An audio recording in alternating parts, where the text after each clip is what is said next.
अस्सलाम वालेकुम नाज़रीन, मैं हूं नुमान मलिक। यूके ने साल 2026 के लिए नई स्टूडेंट वीज़ा पॉलिसी का ऐलान कर दिया है।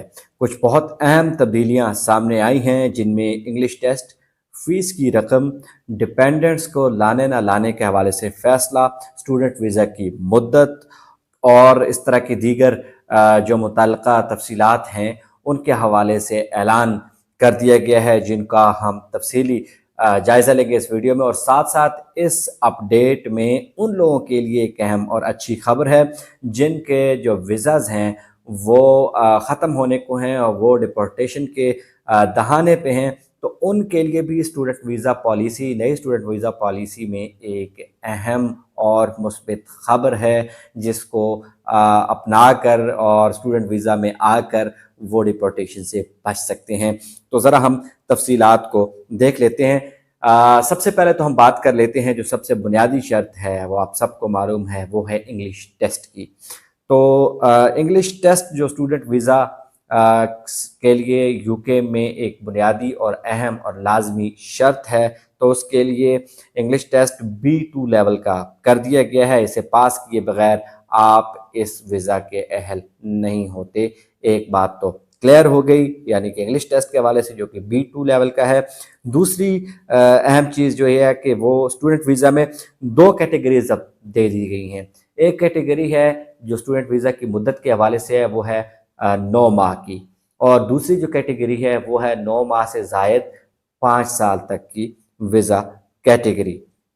इसी हिसाब से इनकी फ़ीस का भी ऐलान कर दिया है, यानी कि 9 माह की फ़ीस कितनी है, 9 माह की अगर आप लंदन में तालीम हासिल करते हैं तो फ़ीस कितनी है, और 9 माह की अगर आप लंदन से बाहर किसी यूनिवर्सिटी में तालीम हासिल करते हैं तो उसकी फ़ीस कितनी है। तो इसको भी ज़रा हम देख लेते हैं कि इस हवाले से फ़ीस को कैसे नई वीज़ा पॉलिसी में दिया गया है। तो इस हवाले से अगर आप लंदन में 9 माह तक का वीज़ा चाह रहे हैं, स्टडी वीज़ा, और आप का जो दौरानिया है वो 9 माह है, जो आपने तालीम हासिल करनी है, तो आप के पास उस वीज़ा के लिए जो रकम दरकार है आपको, वो है 5,129, यानी कि 5129 पाउंड फ़ी मंथ, यानी कि एक महीने के लिए आपको इतनी रकम दरकार होगी। लेकिन अगर आप 9 माह से ज़ायद का स्टूडेंट वीज़ा मांग रहे हैं और वो लंदन से बाहर है, क्योंकि बहुत से तलबा करते हैं,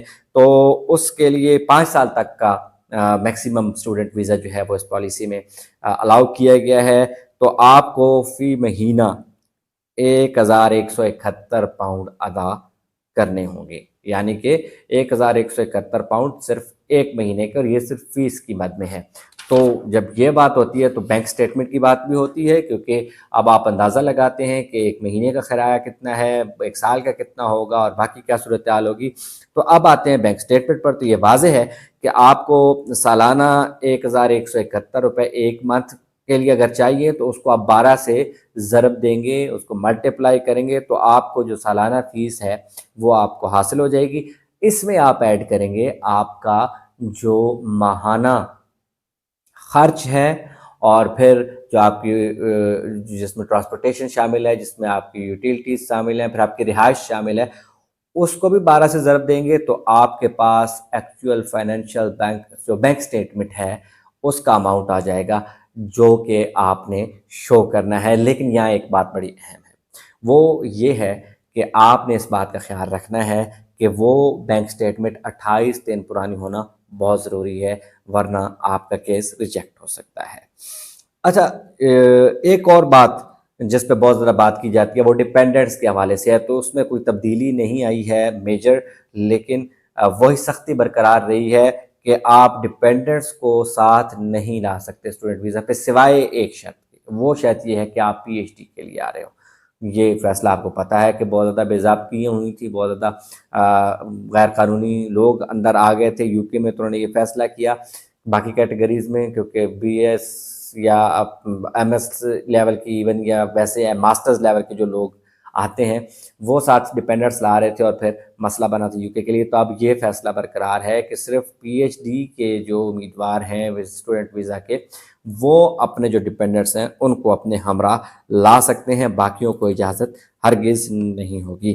اچھا، اس کے علاوہ ہم نے کہا تھا کہ ہم ذرا بات کریں گے ان لوگوں کے حوالے سے جو ڈیپورٹیشن کے دہانے پہ ہیں، جن کی ویزاز ختم ہونے والے ہیں، لیکن ان کے لیے اچھی خبر ہے، اگر ان کے ویزا کی جو مدت ہے ختم ہونے کی وہ 1 مہینہ رہ گئی ہے یا ایون 28 دن بھی رہ گئی ہے، تو پھر چانسز ہیں کہ وہ اپنا جو سٹے ہے اس کو یا تو ایکسٹینڈ کر سکتے ہیں یا بڑھا سکتے ہیں، یا وہ وہیں پہ رہ سکتے ہیں، ڈیپورٹ نہیں ہوں گے۔ اس میں یہ ہے کہ اگر آپ اسکلڈ ورکر ہیں تو آپ اپنا ویزا اسٹوڈنٹ ویزا میں سوئچ کر سکتے ہیں۔ آپ کسی 9 ماہ کے دوران یہ کہ جو کورس ہے اس کو اٹھا لیجیے اور اپنی فیس جمع کرائیے، برطانیہ کو تو پیسہ چاہیے، آپ فیس جمع کرائیے، اسی پہ ان کا سارا سسٹم چلتا ہے ایجوکیشن کا، آپ جمع کرائیں گے، آپ وہاں سے اسکلڈ سے اسٹوڈنٹ ہو جائیں گے اور آپ ڈیپورٹ نہیں ہوں گے۔ دوسرا گریجویٹ اسٹڈیز ہے، گریجویٹ اسٹڈی کا ویزا یہ ہے کہ آپ نے گریجویٹ ہو رہے ہیں ابھی اور آپ کا جو ویزا ہے وہ مکمل ہو رہا ہے، تو آپ پھر اس کو ایکسٹینڈ کر لیں۔ آپ کہیں نہیں جی میں ایک 9 ماہ کا ایک اور کورس پڑھنا چاہ رہا ہوں، تو آپ کا جو ویزا ہے وہ ایکسٹینڈ ہو جائے گا اور پھر آپ ڈیپورٹیشن سے بچ جائیں گے۔ تیسری کیٹیگری گلوبل ٹیلنٹ کے حوالے سے ہے، اس میں جو آئے ہوئے لوگ ہیں وہ بھی اس پہ اسٹوڈنٹ ویزا میں سوئچ ہو سکتے ہیں۔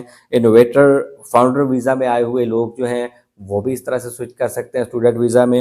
اور یوتھ موبلٹی اسکیم ایک جس کا اجرا کیا گیا تھا، اس کے تحت آئے ہوئے لوگ بھی اب یہ ہے کہ اپنے آپ کو ایک اسٹوڈنٹ شو کر کے بحیثیت اسٹوڈنٹ انرول ہو سکتے ہیں اور پھر ڈیپورٹیشن سے بچ سکتے ہیں اگر ان کا ویزا جو ہے وہ آیا ہوا ہے ایکسپائریشن کی ڈیٹ تک۔ لیکن یاد رہے، ایک بار پھر بتا دوں کہ سب کے دوران آپ کا جو ویزا جو ہے ایکسپائری ڈیٹ ہے اس میں 28 دن ہونا ضروری ہے۔ 28 دن پہلے آپ یہ جو سہولت ہے اس کو آپ اویل کر سکتے ہیں۔ اگر اس سے زیادہ کم ہے 28 سے تو پھر آپ کے لیے ایک مسئلہ ہوگا، آپ اس کو حل نہیں کر پائیں گے اپنے مسئلے کو۔ تو یہ وہ بنیادی تبدیلیاں تھیں جن کے حوالے سے میں نے آپ کو بتایا۔ اگر آپ اس حوالے سے کوئی اہم معلومات لینا چاہتے ہیں، آپ کو درکار ہیں، تو کمنٹ میں لکھیے، ہم آپ کو اپنی دانست، اپنے تجربے، اپنی ریسرچ کے مطابق جو ہے وہ فری آف کاسٹ ایک مشورہ دے سکتے ہیں، آپ کی رہنمائی کر سکتے ہیں۔ اسٹل اگین کہوں گا فری آف کاسٹ، نہ ہماری کوئی کنسلٹنسی ہے، نہ ہم کنسلٹنسی اس طرح سے دیتے ہیں، صرف ایکسپرٹس کی اور جو پاکستانی لوگ ہیں ان کے حوالے سے ہم ویڈیوز اپلوڈ کرتے ہیں۔ لیکن ایسی بڑی میجر تبدیلیاں جب آتی ہیں تو ہم چاہتے ہیں کہ لوگ بغیر ہوم ورک کیے پھنس جاتے ہیں کسی نہ کسی مسئلے میں، تو اس سے دو چار نہ ہوں، ان کی تھوڑی رہنمائی ہو جائے اور آپ کسی بڑی مشکل میں نہ پھنسیں، یا پھنس چکے ہیں تو کوئی نکلنے کا جو راستہ ہے، جیسے ابھی ہم نے تھوڑے سے بڑی ڈیٹیل سے پالیسی کو پڑھ کے تلاش کیے، وہ آپ تک پہنچائیں۔ مجھے اجازت دیجیے، اللہ حافظ۔